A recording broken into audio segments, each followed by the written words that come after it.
You type a web address into your browser, press enter, and the page loads. It feels completely immediate, but that speed hides the reality of the distance involved. The server hosting your favorite site might sit thousands of miles away, on another continent entirely. There is also a significant language barrier. Computers process logic using silicon and electricity, leaving them incapable of understanding human words like Google.com. Machines communicate through numbers. Before your computer can request a web page, it must translate the English text you typed into a rigid mathematical address.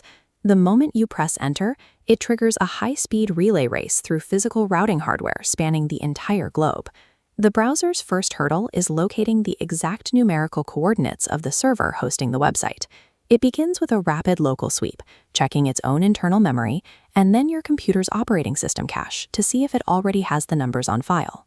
If the local memory is empty, the request goes out to the Domain Name System, or DNS.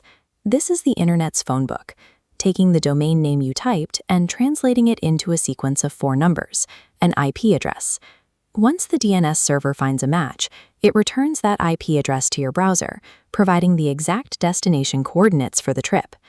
DNS bridges the gap between human memory and the numerical requirements of the Internet's routing infrastructure. Armed with an IP address, your browser reaches out to the server. But because data travels over the open internet, any signal sent in plain text can be intercepted by anyone monitoring the network.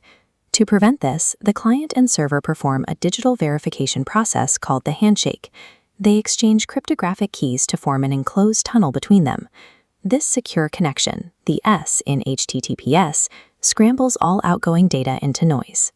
Only the 2 machines involved hold the keys required to decode the message back into useful information.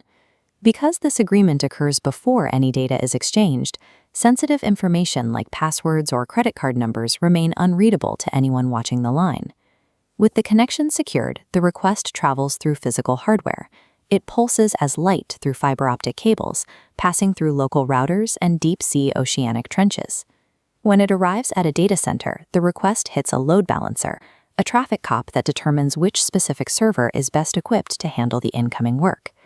Today, modern sites receive billions of visitors.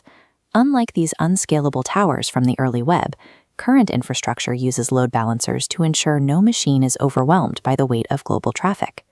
The load balancer assigns the request to an available server, which then queries its databases to retrieve the specific data you asked for. The server packages all this data into code and prepares it for the return flight to your computer. The server acts as a digital factory, using the request to manufacture a custom response and assemble a unique blueprint for your browser to follow. The data flies back to your machine.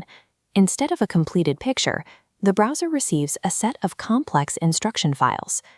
First, the browser parses the HTML, constructing the structural skeleton to define where every element belongs. Next, it reads the CSS files, applying colors, fonts, and layouts. Finally, it executes the JavaScript, turning static elements into functional, interactive buttons and menus. This entire sequence, from DNS translation and security handshakes to physical transit and final assembly, is completed in roughly 50 to 100 milliseconds. Each time you press enter, you initiate thousands of coordinated hardware interactions that resolve in the time it takes to blink.